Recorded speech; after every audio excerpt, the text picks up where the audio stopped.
मार्च एप्रिलचं वीज बिल भरण्यासाठी आता मुदतवाढ देण्यात आली आहे। राज्याचे ऊर्जा मंत्री डॉक्टर नितीन राऊत यांनी महावितरणला मुदतवाढ देण्याचे आदेश दिलेत।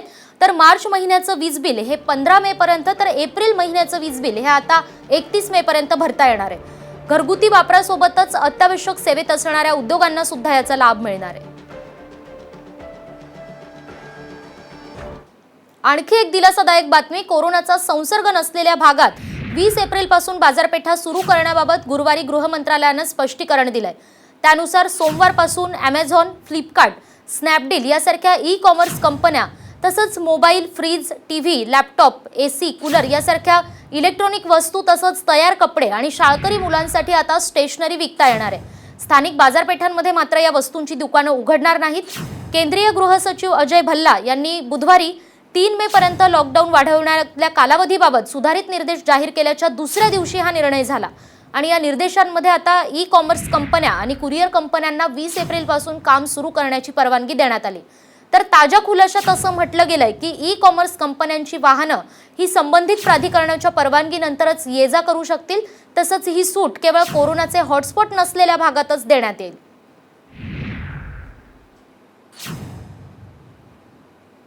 तर आणखी एक महत्त्वाची बातमी म्हणजे रिझर्व्ह बँकेचे गव्हर्नर शक्तिकांत दास यांनी आज काही मोठ्या घोषणा केल्या आहेत। कोरोनामुळे थांबलेल्या अर्थव्यवस्थेला चालना देण्यासाठी या घोषणा महत्त्वाची भूमिका बजावू शकतात।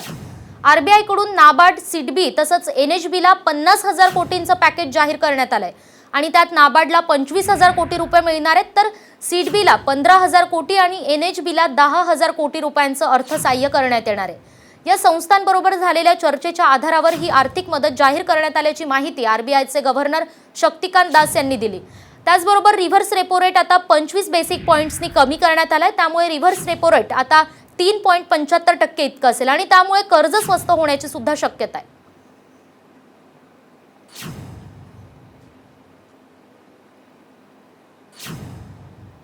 तर आता एक धक्कादायक बातमी आहे चीनकडून होणाऱ्या फसवणुकीची। जगात महासंहारक कोरोना व्हायरस पसरवणाऱ्या चीननं या व्हायरसशी झुंजणाऱ्या देशांची आता थट्टा मस्करी करण्यास सुरुवात केली आहे। कोविड-19शी लढण्यासाठी उपयुक्त असलेल्या पीपीई किट्स भारतानं चीनकडून मागवल्यात, मात्र चीनची ही वैद्यकीय उपकरणं म्हणजे जीवाशी खेळ असल्याचं समोर आलंय।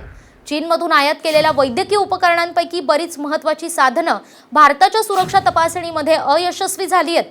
भारताने चीनकडून मागवलेल्या 1,70,000 किट्सपैकी 50,000 पीपीई किट्स या अत्यंत निकृष्ट दर्जाच्या असल्याचं समोर आलंय। तर चीननं पाठवलेल्या पीपीई किट्स परिधान करताच त्या फाटतायत। डीआरडीओच्या ग्वाल्हेरमधल्या केंद्रात ही चाचणी घेण्यात आली। कोरोनाच्या चाचणीसाठी चीनकडून 6.5 लाख टेस्टिंग किट्स आज भारतात येणार आहेत आणि यापैकी 3 लाख जलद अँटीबॉडी टेस्टिंग किट्स या गुआंगझो वोन्फो तर 2.5 लाख झुआई लिव्हझोन इथून येत आहेत, तर याशिवाय एमजीआय शेन्झेन इथून अतिरिक्त 1 लाख किट्स येत आहेत।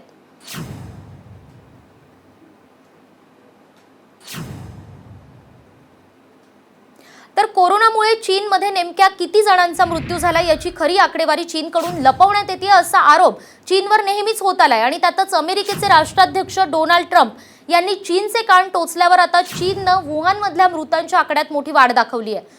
चीननं वुहानमध्ये कोरोनामुळे मृतांची संख्या ही तब्बल 50% वाढवली आहे।